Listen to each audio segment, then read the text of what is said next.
Welcome to VBC on TV news. నేను స్వప్న. ముందుగా ఈనాటి ముఖ్యాంశాలు. ఇన్ఫ్రాస్ట్రక్చర్ ప్రాజెక్టులపై సిఎస్ వీడియో సమావేశం. ప్రాధాన్యత క్రమంలో పూర్తి చేయాలని కలెక్టర్లకు ఆదేశం. పేదల విద్యను ప్రోత్సహిస్తున్నామన్న మంత్రి గొట్టిపాటి. పల్నాడు జిల్లాలో అభివృద్ధి పనులకు శంకుస్థాపన.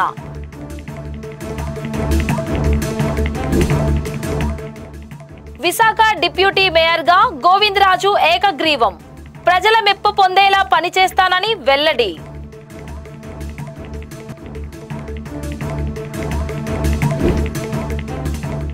టీడీపీ కార్యకర్తల సమస్యలను పరిష్కరిస్తాం.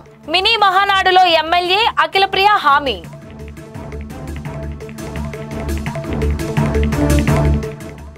రాష్ట్ర ప్రభుత్వ ప్రధాన కార్యదర్శి కె విజయానంద్ ఇన్ఫ్రాస్ట్రక్చర్ ప్రాజెక్టులకు సంబంధించి స్టేట్ ప్రాజెక్ట్ మానిటరింగ్ గ్రూప్ ఎస్పీఎంజీ అంశంపై సచివాలయం నుండి సంబంధిత శాఖల కార్యదర్శులు జిల్లా కలెక్టర్లతో వీడియో సమావేశం నిర్వహించారు. 50 కోట్ల రూపాయలు పైబడిన ఇన్ఫ్రాస్ట్రక్చర్ ప్రాజెక్టులకు సంబంధించిన అనుమతులు, క్లియరెన్స్ మొదలైన అంశాలను ఎస్పీఎంజీ గ్రూప్ పర్యవేక్షిస్తుందని తెలిపారు. జిల్లా కలెక్టర్లు భూ సంబంధిత అంశాలతో పాటు ఇతర సమస్యలను గుర్తించి సత్వర పరిష్కారానికి కృషి చేయాలని, ముఖ్యంగా ఇంటర్ డిపార్ట్మెంటల్ కోఆర్డినేషన్ ద్వారా ఆయా ప్రాజెక్టుల పనులు త్వరితగతిన జరిగేలా చూడాలని ఆదేశించారు. సుప్రీంకోర్టు ఆదేశాల మేరకు రాష్ట్రంలోని అన్ని కోర్టు కాంప్లెక్స్ల్లోనూ 3 నెలల్లోగా మరుగుదొడ్ల నిర్మాణం పూర్తి చేయాలని, దీనికోసం 50 కోట్ల రూపాయల మేర పనులకు అనుమతులు మంజూరు చేయడం జరిగిందని చెప్పారు.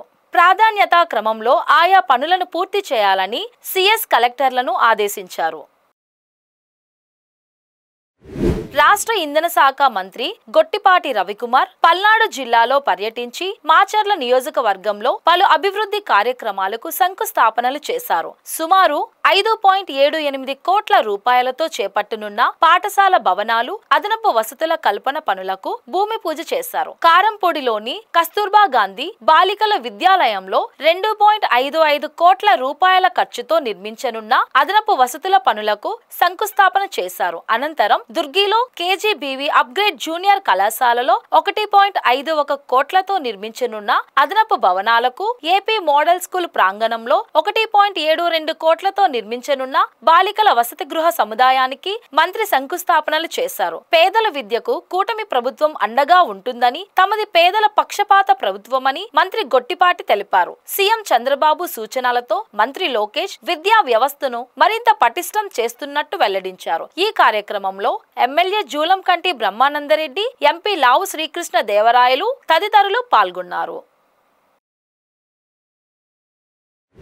విశాఖ జీవీఎంసీ డిప్యూటీ మేయర్గా 64వ వార్డు కార్పొరేటర్ గోవిందరాజు ఏకగ్రీవంగా ఎన్నికయ్యారు. పశ్చిమ ఎమ్మెల్యే గణబాబు ఆయన పేరును ప్రతిపాదించగా ఉత్తర ఎమ్మెల్యే విష్ణుకుమార్ రాజు బలపరిచారు. కాగా ఈ ఎన్నికల్లో వేరే పార్టీల నుండి అభ్యర్థులు బరిలో లేకపోవడంతో ఎన్నిక ఏకగ్రీవమైనట్టు జీవీఎంసీ ఇన్ఛార్జి కమిషనర్, జిల్లా జాయింట్ కలెక్టర్ మయూర్ అశోక్ తెలియజేశారు. విశాఖ జీవీఎంసీ డిప్యూటీ మేయర్గా గోవిందరాజు ఎన్నికైనట్టు ఆయన ప్రకటించారు.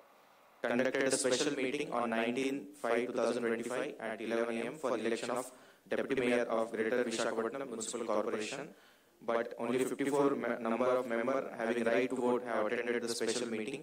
It does not qualify the quorum. Hence, as per the Rule 5 of AP Municipal Corporation, election of Mayor and Deputy Mayor Rules 2005, election of Deputy Mayor is conducted on the next day at 11 a.m. on 20/5/2025.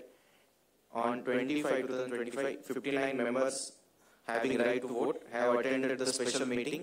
On this motion, ex officio members and ward members of the corporation are requested to nominate or propose the name of eligible person for the post of Deputy Mayor of GVMC. Shri P. Vijaya Naidu, Honorable MLA Visakhapatnam West Constituency, has proposed the name of Shri Govindaraju Dari, son of D.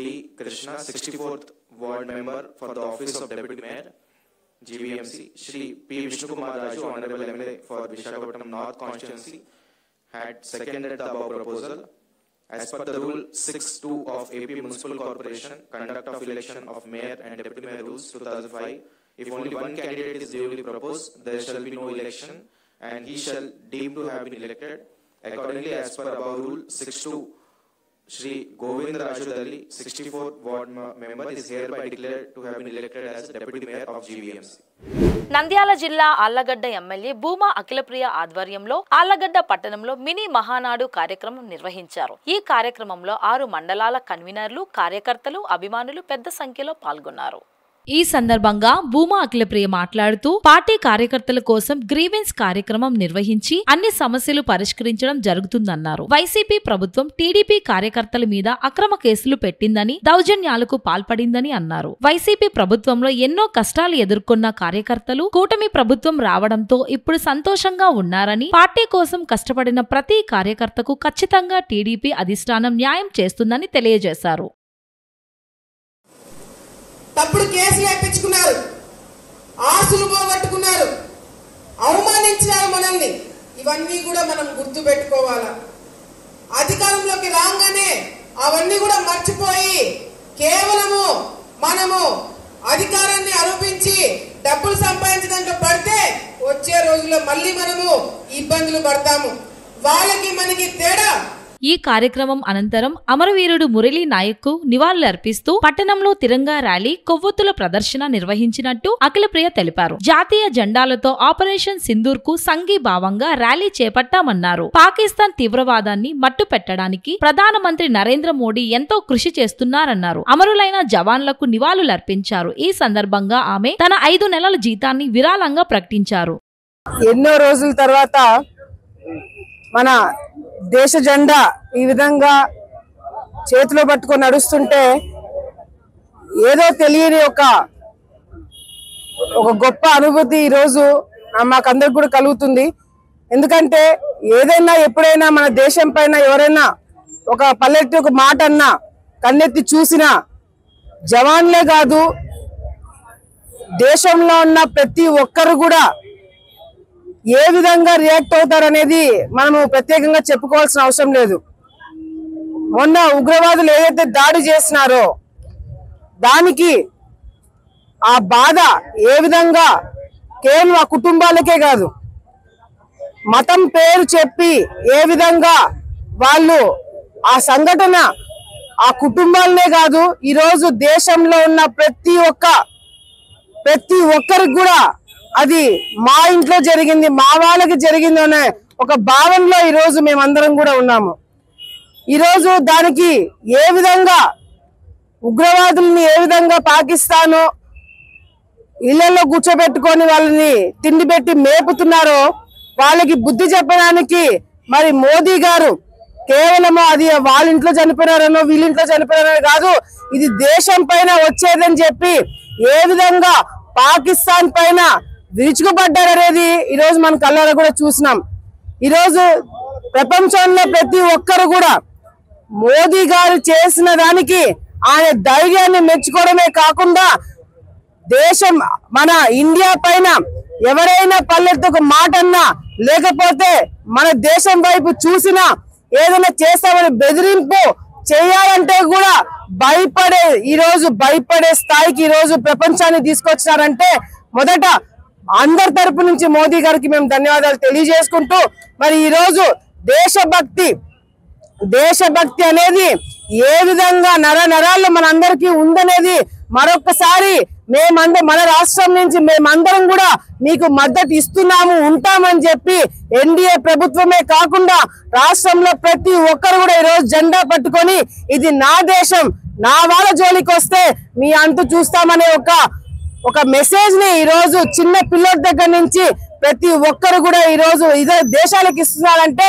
ఈరోజు మోదీ గారి courage ని ఆయన చేసిన దానికి ప్రతి ఒక్కరు కూడా మద్దతు తెలుపుతూనే ఈరోజు మేమందరం కూడా ఇక్కడ ర్యాలీ చేయడం జరిగింది. పార్టీ జెండా తర్వాత మళ్ళీ దేశ జెండా పట్టుకొని చాలా రోజులైంది. ఈరోజు దేశంలో ఎన్నో నిర్ణయాలు కేంద్రంలో తీసుకుంటున్నారు. మనము ప్రతిసారి ఇళ్లలో కూర్చొని ఎందుకు ట్యాక్సులు పెంచినారు, ఎందుకు ఇంత పెంచినా అంత పెంచినారని చెప్పి మనం కమెంట్స్ చేస్తుంటాము. కానీ ట్యాక్స్ పెంచే ప్రతి ఒక్క రూపాయి కూడా ఈరోజు దేశ భద్రత కోసం వాడుతున్నారని చెప్పి ఈరోజు మాకు అర్థమైంది. కాబట్టి తప్పకుండా మేమందరం కూడా ఎల్లప్పటికీ ఎన్డీఏ ప్రభుత్వం కావచ్చు, రాష్ట్రంలో ఇతర రాష్ట్రాల్లో ప్రజలందరూ కూడా మోదీ గారికి ఎల్లప్పటికీ మద్దతు ఇస్తామని చెప్పి ఈ సందర్భంగా తెలియజేసుకుంటూ ఈ ర్యాలీలో పాల్గొన్న ప్రతి ఒక్కరు కూడా పేరు పేరు మేము ధన్యవాదాలు తెలియజేసుకుంటున్నాము. జవాన్లు ఈరోజు బోర్డర్ల దగ్గర ప్రాణాలు కోల్పోయి ఈరోజు అమరులైనారో అటువంటి వాళ్ళకి మేము చేసేది అయ్యో పాపం అని అనుకోవడం తప్ప సామాన్య ప్రజలు చేసేది ఏం లేదు. నా వంతు నేను నా 5 నెలల జీతము ఆర్మీకి ఇవ్వాలని చెప్పి కూడా నిర్ణయం తీసుకోవడం జరిగింది. తప్పకుండా మరి వచ్చే రోజుల్లో యువత ఇన్స్పిరేషన్ గా తీసుకొని తప్పకుండా మన ఆర్మీ వాళ్ళు కావచ్చు, మన పోలీస్ డిపార్ట్మెంట్ కావచ్చు, నేవీ కావచ్చు, ఎయిర్ ఫోర్స్ కావచ్చు, ఎటువంటి వాళ్ళైనా సరే మనం ఇవ్వాల్సిన మర్యాద కావచ్చు, మనం ఇవ్వాల్సిన గౌరవం కావచ్చు, మన దేశాన్ని సైనికులు కాపాడుతున్న వాళ్ళకి మనం ఇవ్వాల్సిన మర్యాద ఇవ్వాలా. మా వంతు మేము ఇంతే చేయగలుగుతాం కాబట్టి నా జీతం నా పర్సనల్ గా నా వంతు ఒక 5 నెలల జీతము నేను ఆర్మీకి ఇస్తున్నాను. ఆళ్లగడ్డ జనసేన పార్టీ ప్రధాన కార్యదర్శి మైరేయి మల్లయ్య తిరంగా ర్యాలీలో పాల్గొన్నారు. ఈ సందర్భంగా ఆయన మాట్లాడుతూ పహల్గాం ఉగ్రదాడిలో అమాయకులైన పర్యాటకులను పాశవికంగా హత్య చేయడం భారత్ లోని ప్రతి ఒక్కరిని కలిచివేసిందన్నారు.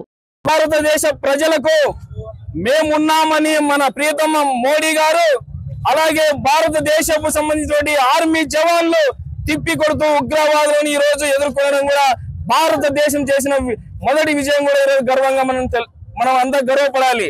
అలాగే ఎవరైతే భారతదేశము జవాన్లకు మద్దతుగా మీ కుటుంబాలకు ఎవరైతే ఉగ్రవాదుల దాడికి పోరాడినటువంటి భారత జవాన్లకు మద్దతుగా ఈరోజు భారతదేశం కానీ ఆంధ్రప్రదేశ్ లో నారా చంద్రబాబు నాయుడు గారు, పవన్ కళ్యాణ్ గారు మద్దతు ఎప్పటికీ భారతదేశ ప్రధానికి, దేశ ప్రజలకు, రాష్ట్ర ప్రజలకు ఉంటుందని ఈరోజు తెలియజేస్తున్నాము.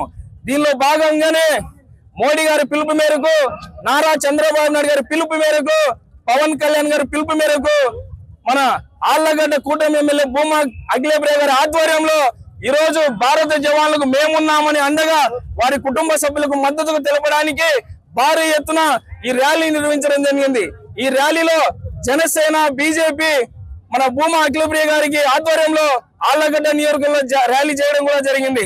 అలాగే రాష్ట్ర ప్రజలకు, దేశ ప్రజలకు తెలుస్తున్నాము, ఎప్పటికీ భారతదేశానికి ఆంధ్రప్రదేశ్ ప్రజలను ఉగ్రవాద చర్యలను ఎప్పటికైనా మట్టి గడిపే సత్తా దమ్ము మన భారతదేశ జవాన్లకు ఉందని తెలియజేస్తూ వారి కుటుంబాలకు ఆ జవాన్లు కూడా మేము మద్దతు ఉంటామని ఈ రోజు ఈ ర్యాలీ కూడా ఏర్పాటు చేయడం భూమా అఖిలప్రియ గారు కూడా ధన్యవాదాలు తెలియజేస్తూ సెలవు తీసుకుంటున్నాను.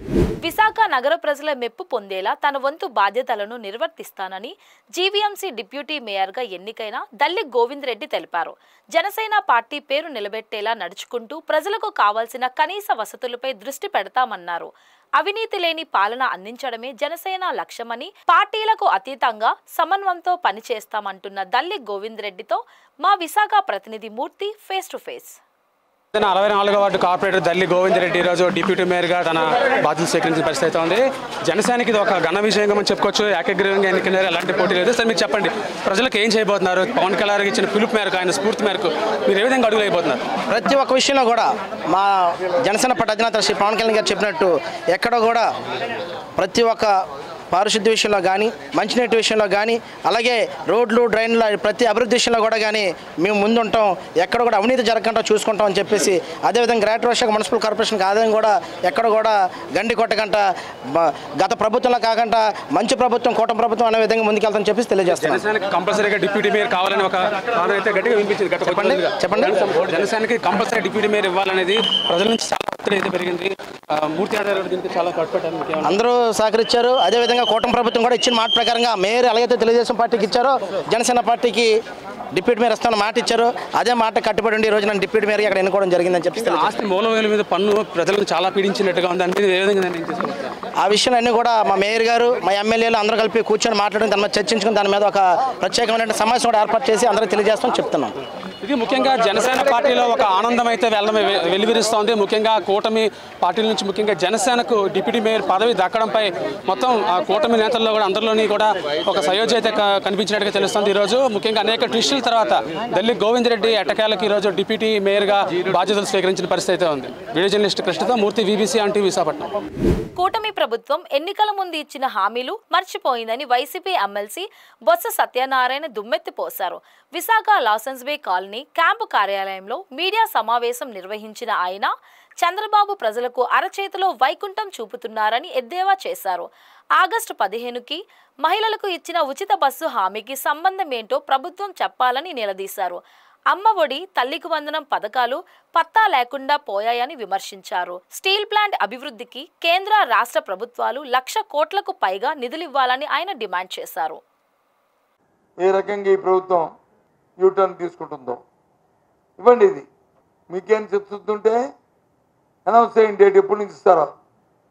ఈ ఆడబడింది ఇది ఈ 18 సంవత్సరాలు మహిళకి, 59 సంవత్సరాల లోపు ఉన్న మహిళకి ఎప్పుడు లోపు ఇస్తారో మరి ప్రకటించాలని కోరుతున్నాం.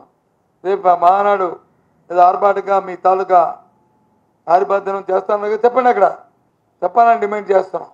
లేకపోతే మీరు పూర్తిగా కూడా ఈ మహిళలందరినీ కూడా మీరు మోసం చేసిన వాళ్ళు మోసకారులు అనేది నిర్ధారణ అవుతుంది. అందుకే ఇవాళ మిమ్మల్ని అందరినీ పిలిచాం.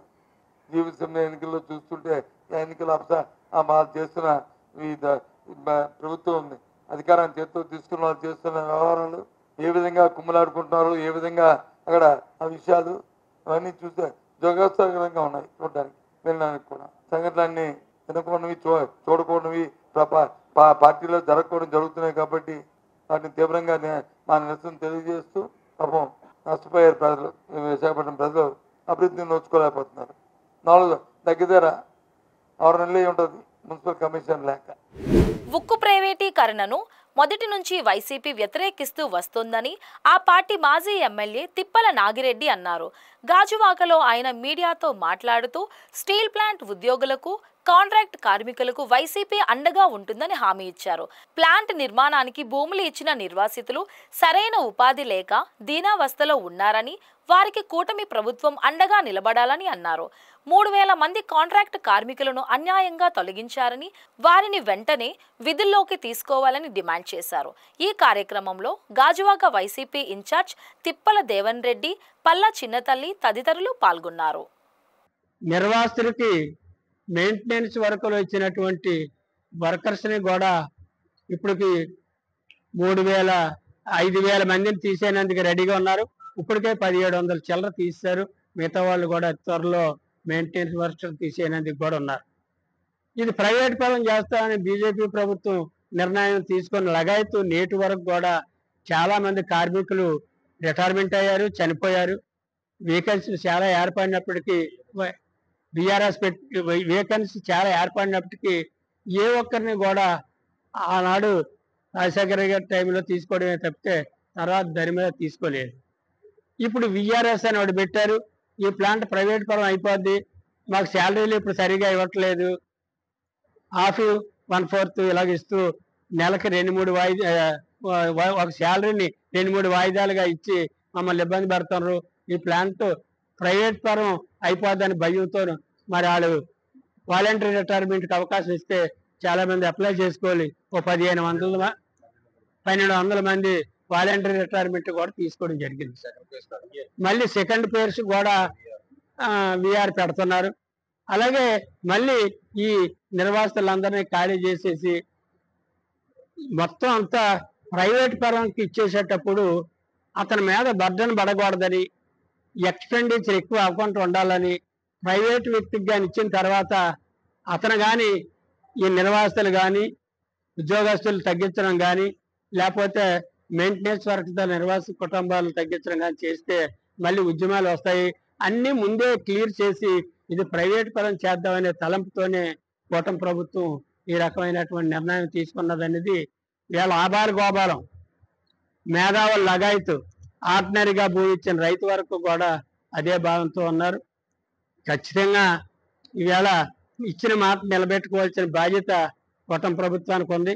అలాగే స్థానిక శాసనసభ్యులు కూడా పల్లా శ్రీనివాస్ గారు మరి ఇవాళ స్టేటు టీడీపీ పార్టీ అధ్యక్షుడు కనుక అతను ఈ జిల్లాలో ఉన్నటువంటి ఎమ్మెల్యేలు మంత్రులు అలాగే రాష్ట్రంలో ఉన్నటువంటి వాళ్ళ ఎమ్మెల్యేలు మంత్రులు సహకారం చేసుకొని తన నియోజకవర్గం ప్లాంట్ కనుక దీన్ని కాపాడడానికి తన శక్తి వంచన లేకుండా కృషి చేసి ఈ ప్లాంట్ని కాపాడినందుకు ఆయనకు కూడా అవకాశం ఉంది కనుక ఆయన్ని కూడా కృషి చేయమని దీనికి సహకరించే విధంగా మిగతా ఎమ్మెల్యేలు మంత్రులు అతనికి చేదోడు ఓదడుకుంటూ సహకరిస్తూ ప్లాంట్ని ప్రైవేట్ పరం కాకుండా చూడవలసిన బాధ్యత ఉన్నది. ఖచ్చితంగా ఈ ప్లాంట్ ప్రైవేట్ పరం అయిపోతే నిర్వాసితులు చాలా ఎక్కువ మంది లాస్ అయ్యే పరిస్థితి. 8,000 పైచీల కంటే ఇంకా 8,000 మందికి ఉద్యోగాలు ఇచ్చారు. అన్నింట్లో హ్యాపీగా ఉద్యోగం వచ్చినోడు హ్యాపీగా ఉంటే తమ్ముడి ఇంట్లోనూ లైట్లు వేసుకునేందుకు దాని బిల్లు కట్టలేని పరిస్థితుల్లో ఉపాధి కోల్పోయి పాసి పని కూడా ఇలా ఆఫీసర్ల ఇళ్లలో పాసి పని చేసుకొని బతుకుతాం. ఇలాంటి పరిస్థితుల్లో మరి ప్లాంట్ ప్రైవేట్ పరం చేయడం ఎంతవరకు న్యాయం అనేది ఇవాళ మేధావులు కానీ పండితులు పామరులు అలాగే ప్రజా సంఘాలు అందరూ కూడా ఈ ఉద్యమానికి సహకరిస్తున్నప్పటికీ మరి మోడీ గారి మైండ్ సెట్ మారలేదు. చంద్రబాబు నాయుడు గారు కానీ పవన్ కళ్యాణ్ కానీ లోకేష్ కానీ మార్చడానికి ప్రయత్నం చేసినట్టుగా ఎక్కడ కనపడలేదు. చేత ఇప్పటికైనా మరి ఈ భూములు ఇచ్చిన రైతులు ఆవేదన అర్థం చేసుకొని ఇంకా 8,000 పైచీలకి ఉద్యోగాలు రావాల్సిన కుటుంబాల్ని ఆదుకోవాల్సిన బాధ్యత ఒకటి ఉంది. నాయకత్వ లక్షణాలను పెంపొందించిన ఘనత తెలుగుదేశం పార్టీకే దక్కుతుందని మాజీ మంత్రి దాడి వీరభద్రరావు అన్నారు. అనకాపల్లి నియోజకవర్గ స్థాయి మినీ మహానాడు కార్యక్రమం పార్టీ ఇన్ఛార్జ్ పీలా గోవింద సత్యనారాయణ ఆధ్వర్యంలో ఘనంగా నిర్వహించారు. ఈ కార్యక్రమంలో దాడి వీరభద్రరావు పాల్గొని మాట్లాడుతూ టీడీపీ క్రమశిక్షణ గల పార్టీ అని, కార్యకర్తలకు న్యాయం చేసే పార్టీ అని వ్యాఖ్యానించారు. ఈ కార్యక్రమంలో జిల్లా తెలుగుదేశం పార్టీ అధ్యక్షులు బత్తుల తాతయ్య బాబు, మాజీ ఎమ్మెల్సీ బుద్ధ నాగజగదీష్ కార్యకర్తలు పాల్గొన్నారు. కార్యక్రమంలో భాగంగా పీలా గోవింద సత్యనారాయణ పలు కీలక తీర్మానాలను ప్రవేశపెట్టారు. ఎన్టీఆర్ గ్రౌండ్స్ లో మనందరూ జగదీష్ అవ్వనండి, అవ్వనండి, ఇంకా పెద్దలు నారాయణరావు అందరూ కలిపి అవేళ సభ నిర్వహించడం జరిగింది. అనకాపల్లిలో ఎన్టీఆర్ తాలూకు సభ నిర్వహించింది మనమే అని మరొకసారి తెలియపడుతుంది. అవేళ ఆయనతో వచ్చిన వారు కూడా ఉపేంద్ర గారు వచ్చారు, మరెవరు కూడా లేరు. గ్రౌండ్ నిండిపోవడమే కాకుండా ఈ చివరిదాకా గ్రౌండ్ రోడ్డు అంతా కూడా ఆ చివరిగా సొంతరపేట దాకా కూడా రోడ్డు నిండిపోయింది గ్రౌండ్ సాలక. అప్పుడు కూడా మైక్స్ ఎందుకైనా మంచిది మైక్స్ సొంతరపేట వరకు పెట్టడం జరిగింది. ఆయన్ని ఆ టాప్లో వెళ్ళిపోయేటప్పుడు ఆయన చాలా ప్లీజ్ అయ్యి ఇది తప్పనిసరిగా మన ప్రభుత్వం ఫామ్ చేస్తాం వాళ్ళని చెప్పడం జరిగింది. అదేవిధంగా ఇప్పటి నుంచి స్వాతంత్రం వచ్చినప్పటి నుంచి కూడా రాష్ట్రంలో కాంగ్రెస్ ప్రభుత్వం ఉంది, మరో ప్రభుత్వం లేదు. అటువంటిది కాంగ్రెసేతర ప్రభుత్వాన్ని ఏర్పాటు చేసినటువంటి మొట్టమొదటి నాయకుడు ఎన్టీఆర్. ఆనాడు ఎన్టీఆర్ తెలుగుదేశం పార్టీని పెట్టి ఉండకపోతే ఈనాడు కూడా మన కాంగ్రెస్ పార్టీ ప్రభుత్వంలో ఉంటుండేవాళ్ళం. వాళ్ళ అరాచకాలని మనం భరించుండేవాళ్ళం. అంచేతనం అదేవిధంగా ఆనాడు ఆయన సభలో చూసినట్టయితే 36 గంటలు ఆలస్యంగా వెళ్ళేవారు. విశాఖ పోర్టులో ఉన్న జేపీ ఆఫ్షోర్స్ కంపెనీలో కనీస వేతనాలు అమలు చేయడం లేదంటూ సిఐటియు ఆధ్వర్యంలో కార్మికులు పోర్టు ప్రధాన కార్యాలయం ముందు ఆందోళనకు దిగారు. అధిక పని గంటలతో శ్రమ దోపిడీకి పాల్పడమే కాకుండా సెలవులు కూడా ఇవ్వకపోవడంతో కార్మికులు తీవ్ర ఇబ్బందులకు గురవుతున్నారని సిఐటియు నాయకుడు జగన్ అన్నారు. దీనిపై యాజమాన్యాన్ని కలిసి చర్చించినా ఎలాంటి స్పందన లేకపోవడంతో నిరవధిక సమ్మెకు దిగాల్సి వచ్చిందని చెప్పారు. కార్మిక చట్టాలను ఉల్లంఘిస్తున్న జేపీ ఆఫ్షోర్స్ కంపెనీ యాజమాన్యంపై ప్రభుత్వం చర్యలు తీసుకోవాలని ఆయన డిమాండ్ చేశారు.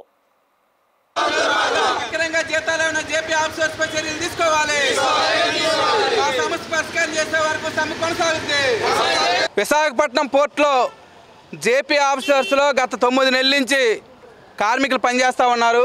వారికి కనీస వేతనాలు ఇవ్వట్లేదు, 12 గంటలు పని చేపిస్తూ ఉన్నారు, సెలవులు ఇవ్వట్లేదు, వీక్లీ ఆఫ్లు ఇవ్వట్లేదు. ఇప్పటికే ఆల్రెడీ ఆ కాంట్రాక్టర్ని మార్చి నెలలో కలిసాం, తర్వాత డీసీ గారిని కలిసాం, చైర్మన్ గారిని కలిసాం.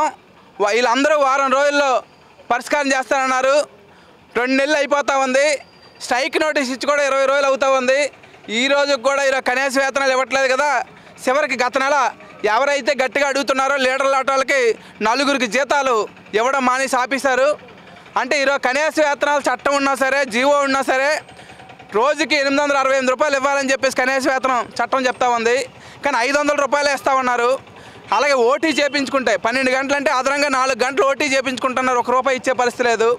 అలాగే ఈరోజు వీక్లీ ఆఫ్లు ఇవ్వాలి, వారానికి 1 రోజు, అంటే నెలకు 4 రోజులు ఇవ్వాలి. 2 రోజులు ఇచ్చి ఇంకో 2 రోజులు ఇచ్చే పరిస్థితి లేదు. వాటన్నిటికి ఇప్పటికే ఆల్రెడీ లేబర్ కమిషనర్ క్లెయిమ్ చేస్తే లేబర్ కమిషనర్ని, డీసీని, మొత్తం పోర్ట్ అధికారులు కూడా యాజమాన్యం మేనేజ్ చేస్తూ ఉంది. కాబట్టి మేము అడగదలుచుకున్నాం, పోర్ట్ అధికారులు మీరు ఎంత తీసుకున్నారో కాంట్రాక్టర్ దగ్గర చెప్పండి. మీరు చెప్పకపోతే ఈ రోజున మేము స్ట్రైక్ దిగాం. స్ట్రైక్ దిగడమే కాదు, మిగతా పర్మనెంట్ కార్మికులు కూడా మద్దతుగా తీసుకొస్తాం. అటువంటి పరిస్థితి తెచ్చుకోవడమే కాదు, హైకోర్టులో మిమ్మల్ని అందరినీ బోర్డుగా తీస్తాం. కాబట్టి అక్కడ ఉండే డీసీ గారు, ఇక్కడ ఉండే సెక్రటరీ గారు, మీరు కూడా లంచాలు తీసుకున్నారా లేదో చెప్పండి. లేదంటే కనీస వేతనాలు ఇప్పించండి. చేత కాదంటే చేత కాదని చెప్పండి. మీరు అందరూ అడిగితే వారం రోజులు ఇప్పిస్తారని ఇప్పటి వరకు ఇప్పించుకుంటా ఏం చేస్తారని చెప్పేసి ప్రిన్సిపల్ ఎంప్లాయీగా ఉన్న పోర్ట్ యాజమాన్యాన్ని కూడా బాధితుంది. ఆ రకంగా ఇవ్వకపోతే ఈరోజు స్టార్ట్ చేసే స్ట్రైక్ మా సమస్య పరిష్కారం అయ్యే వరకు, కనీస వేతనాలు వచ్చే వరకు మేము పోట్లాడతాం, స్ట్రైక్ కొనసాగిస్తామని చెప్పేసి తెలియజేస్తున్నాం. జూన్ 5న విజయవాడలో జరగనున్న ఆంధ్రప్రదేశ్ ప్రభుత్వ ఉద్యోగుల సంఘం 3వ రాష్ట్ర మహాసభలను విజయవంతం చేయాలని పిఠాపురం ప్రభుత్వ ఉద్యోగుల సంఘం అధ్యక్షుడు జి శ్రీనివాసరావు పిలుపునిచ్చారు. కాకినాడ జిల్లా పిఠాపురం పట్టణంలో మహాసభలకు సంబంధించిన ప్రచార గోడ పత్రికలను, ఆహ్వాన పత్రికలను సంఘం సభ్యుల సమక్షంలో ఆవిష్కరించారు. ఈ సందర్భంగా జి శ్రీనివాస్ మీడియాతో మాట్లాడుతూ విజయవాడలో జరిగే మహాసభలకు సంఘం సభ్యులంతా హాజరు కావాలని విజ్ఞప్తి చేశారు. ఈ కార్యక్రమంలో మధుసూదన్ రావు, ప్రియా, ప్రకాష్ రావు, శివ, కామేశ్వరరావు, పద్మశేఖర్ తదితరులు పాల్గొన్నారు. ఉద్యోగ ఉపాధ్యాయ పెన్షన్లందరికీ కూడా మన పిఠాపురం నియోజకవర్గ ఏపీజీఈఏ కార్యవర్గ సభ్యులందరూ నమస్కారాలు తెలియజేసుకుంటూ, ముఖ్యంగా మన ఏపీజీఈఏ రాష్ట్ర కార్యవర్గం తలపెట్టిన 3వ రాష్ట్ర మహాసభ విజయవాడ నందు జూన్ 5వ తేదీన నిర్ణయించినారు. కావున ఈ సభకు మన పిఠాపురం నియోజకవర్గం నుంచి ఉద్యోగ ఉపాధ్యాయ పెన్షన్లు అందరూ కూడా భారీగా తరలొచ్చి ఈ సభను విజయవంతం చేయాలని చెప్పేసి పిఠాపురం తాలూకా యూనిట్ ఏపీజీఏ వారు కోరి ప్రార్థిస్తున్నారు. అదేవిధంగా ఈ సభకు, మహాసభకు మన ముఖ్యమంత్రి వర్యులు శ్రీ నారా చంద్రబాబు నాయుడు గారు, అదేవిధంగా ఐటీ శాఖ మంత్రి గారు నారా లోకేష్ గారు, మరియు మన డిప్యూటీ సీఎం గారు పవన్ కళ్యాణ్ గారు కూడా హాజరవుతారని తెలియజేయడం జరిగినది. దీని నిమిత్తం మన నియోజకవర్గంలోని ఉద్యోగ ఉపాధ్యాయ పెన్షన్లందరూ కూడా భారీ ఎత్తున హాజరయ్యి ఈ సభను జయప్రదం చేయవలసిందిగా మన పిఠాపురం తాలూకా యూనిట్ తరపున అందరినీ కోరడమైంది. సూపర్ 6 పథకాలను తప్పకుండా అమలు చేస్తామని ఎన్నికల ముందు కూటమి పార్టీలు నమ్మబలికి అధికారం పొందాయని, ఇప్పుడు ఒక హామీని కూడా అమలు చేయడం లేదని వైసీపీ పిఠాపురం నియోజకవర్గ ఇన్ఛార్జ్ వంగా గీతా విశ్వనాథ్ అన్నారు. పిఠాపురం నియోజకవర్గం వైసీపీ అనుబంధ విభాగాల నేతలు వైసీపీ కార్యాలయంలో వంగా గీతా విశ్వనాథ్ ను మర్యాదపూర్వకంగా కలుసుకున్నారు. కొత్తగా పదవులు చేపట్టిన సందక శ్యామలరావు, వేణుం నారాయణరావు, విఎస్ రెడ్డి, గింజాల రామకృష్ణ, నల్లా రాజశేఖర్, బోడపాటి రాజేష్లను వంగా గీత అభినందించి వారిని ఘనంగా సన్మానించారు. కార్యక్రమంలో భాగంగా వైసీపీ మహిళా విభాగం కాకినాడ జిల్లా అధ్యక్షురాలు వర్ధినీడి సుజాత జన్మదినం నిర్వహించారు. అనంతరం వంగా గీత మీడియాతో మాట్లాడుతూ కూటమి ప్రభుత్వంపై ప్రజలంతా ఆగ్రహంగా ఉన్నారని అన్నారు. హామీలను అమలు పరచడంలో కూటమి ప్రభుత్వం విఫలమైందని దుయ్యబట్టారు. కూటమి ప్రభుత్వం అధికారంలోకి వచ్చిన తర్వాత మరి సూపర్ 6 అమల్లో ఇప్పటి వరకు కూడా ఏ విధమైన నియమం జరగలేదు. అంటే ఇంచుమించుగా ఇన్ని లక్షల మంది లబ్ధిదారులు ఒక సంవత్సర కాలం లబ్ధిని నష్టపోవటం జరిగింది. ఇంతే కాకుండా అనేక స్థానిక సమస్యలు ఉన్నాయి. పెద్ద పెద్ద ఒకటి ఏ పంటకి, ముఖ్యంగా వరి పంట కావచ్చు, మిర్చి కావచ్చు, ప్రత్తి కావచ్చు, పొగాకు కావచ్చు, రాష్ట్ర వ్యాప్తంగా ఉద్యానవన పంటలు కావచ్చు, ఆకుకూరలు కావచ్చు, కాయగూరలు కావచ్చు, అన్ని రకాల పంటలకి కూడా పండించిన రైతు ఎదురు చూడాల్సిన పరిస్థితి. అకాల వర్షాల వల్ల వీళ్ళు సరిగా కొనుగోలు చేయకపోవడం వల్ల, మద్దతు ధర లేకపోవడం వల్ల రైతాంగం చాలా ఇబ్బందికరమైన పరిస్థితుల్లో ఉన్నారు. ఇది ఎన్ని ఉద్యమాలు చేసినా, రాష్ట్ర వ్యాప్తంగా చేసినా కంటి తెడుపు చర్యలుగా అనుమతులు ఇవ్వడమే కానీ కింది స్థాయిలో అది అమల్లో మాత్రం నోచుకోవట్లేదు అనేది అర్థమైంది.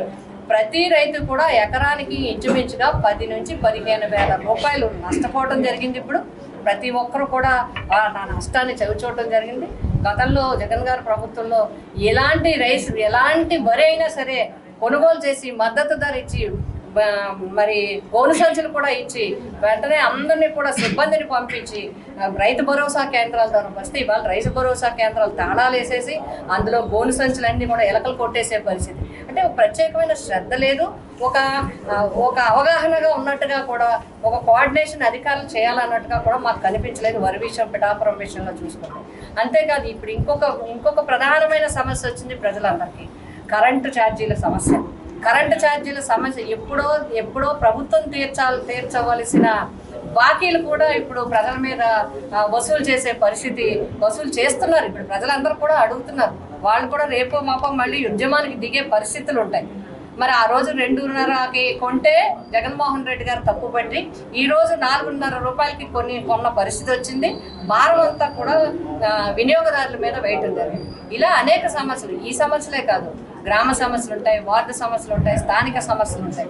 వీటన్నిటినీ కూడా వైఎస్ఆర్సీపీ పిఠాపురం నియోజకవర్గంలో ప్రజల వెన్నంటే ఉంటుంది. పిఠాపురం నియోజకవర్గ ప్రజలకి వైఎస్ఆర్సీపీ పార్టీ ఎప్పుడు అందుబాటులో ఉంటుంది. వారి సమస్యలు ప్రభుత్వ దృష్టికి తీసుకువెళ్ళడం, అవసరమైతే వారి తరఫున పోరాడడానికి, వారి తరఫున నిలబడడానికి మా కమిటీ ఎప్పుడు కూడా సిద్ధంగా ఉంటుందని చెప్పి మరొకసారి నూతనంగా నియమితులైన కమిటీ అధ్యక్షులకి, కమిటీ మెంబర్స్ అందరికీ కూడా హృదయపూర్వకంగా శుభాకాంక్షలు తెలియజేస్తాను. మే నెలను మదర్స్ మంత్ గా జరుపుకుంటామని ఓయాసిస్ ఫెర్టిలిటీ క్లినిక్ వైద్యులు కృష్ణ చైతన్య, ప్రీతి ప్రియదర్శిని తెలిపారు. జగ్గంపేట గోకవరం రోడ్లో ఉన్న నీరజ ఆసుపత్రి వద్ద మెడికల్ క్యాంప్ నిర్వహించారు. కాకినాడ జిల్లా టీడీపీ అధ్యక్షుడు జ్యోతుల నవీన్ కుమార్ ముఖ్య అతిథిగా పాల్గొని క్యాంపు వాహనాన్ని ప్రారంభించారు. ఈ సందర్భంగా డాక్టర్ ప్రియదర్శిని మీడియాతో మాట్లాడుతూ ఐవీఎఫ్ సక్సెస్ రేటుకు పేరొందిన ఓయాసిస్ సంస్థ సంతానం లేని వారికి 1,00,000 మందికి పైగా చిన్నారులను అందించిందన్నారు. ప్రజల్లో అవగాహన కోసం ఓయాసిస్ జనని యాత్ర నిర్వహిస్తున్నామని ఆమె తెలిపారు. ఓయాసిస్ ఫర్టిలిటీ తరపు నుంచి మీ అందరికీ స్వాగతం. మీ అందరికి తెలిసిందే, ఓయాసిస్ ఫర్టిలిటీ ఈ సంవత్సరం మదర్స్ డే సెలబ్రేషన్స్ పురస్కరించుకుని ఓయాసిస్ జనని యాత్ర అనే ఫర్టిలిటీ అవేర్నెస్ క్యాంపెయిన్ స్టార్ట్ చేసింది. దీని ముఖ్య ఉద్దేశం ఆంధ్రప్రదేశ్ మరియు తెలంగాణలో 30 డిఫరెంట్ సిటీస్ లో 30 రోజుల పాటు ఫర్టిలిటీ అవేర్నెస్ కల్పించడం. దీని అవసరం ఏంటి అంటే, యాక్చువల్ గా భారతదేశంలో అత్యధికంగా జనాభా ఉన్నప్పటికీ కూడా as of now fertility index అన్నది 2.1 నుంచి 1.7, 1.8 కి పడిపోయింది. అంటే ఒక ఇంట్లో 2 కంటే తక్కువ పిల్లలు ఉంటున్నారు. దీనివల్ల ఫ్యూచర్ లో ఒక 20-30 ఇయర్స్ తర్వాత యువత పాపులేషన్ అనేది చాలా తగ్గిపోయి ఇండియా ప్రొడక్టివిటీ మీద ఎఫెక్ట్ పడే అవకాశం ఉంది. దీని మీద అవేర్నెస్ కల్పించడం గురించే ఈ క్యాంపెయిన్ అనేది స్టార్ట్ చేయడం ఫస్ట్ ఉద్దేశం. సెకండ్ థింగ్ ఏంటంటే, మన యావరేజ్ ఇండియన్ మ్యారేజ్ వయసు పెరిగింది, ప్లస్ మనం కన్సీవ్ అయ్యే ఏజ్ కూడా లేట్ 35s, 40s కి వెళ్ళిపోయింది. అండ్ మనం తినే junk foods, diabetes, smoking, alcohol, personal stress కానీ, ఆఫీస్ రిలేటెడ్ స్ట్రెస్ కానీ, వీటన్నిటి వల్ల కూడా మనకి ఇన్ఫర్టిలిటీ రిలేటెడ్ ఇష్యూస్ చాలా ఎక్కువగా చూస్తున్నాం. ఎంత ఎక్కువగా అంటే ఆల్మోస్ట్ ఎవ్రీ 100 పీపుల్లో 10 to 15 పీపుల్కి ఇన్ఫర్టిలిటీ ఇష్యూస్ అన్నవి నడుస్తున్నాయి. దీనికి ఒక మేల్ కారణమా, ఫీమేల్ కారణమా అని స్పెసిఫిక్ గా చెప్పలేం. యూజువల్ గా మోస్ట్ ఆఫ్ ద టైమ్స్ ఇద్దరి వల్ల ఇన్ఫర్టిలిటీ ఇష్యూస్ అనేవి వస్తూ ఉంటాయి అన్నమాట. సో వీటన్నిటి గురించి మనం అవగాహన కల్పించి, ఎస్పెషల్ గా రూరల్ ఇండియాలో ఎక్కడైతే ట్రీట్మెంట్ తీసుకోవడానికి అంత తొందరగా ముందుకు రారో వాళ్ళకి ఇన్ఫర్టిలిటీ గురించి ఎక్కువగా ఎక్స్ప్లెయిన్ చేయడానికి ఈ క్యాంపెయిన్ అనేది స్టార్ట్ చేయడం జరిగింది. ఈ వార్తలు ఇంతటితో సమాప్తం. మరిన్ని విశేషాలతో మళ్ళీ కలుద్దాం.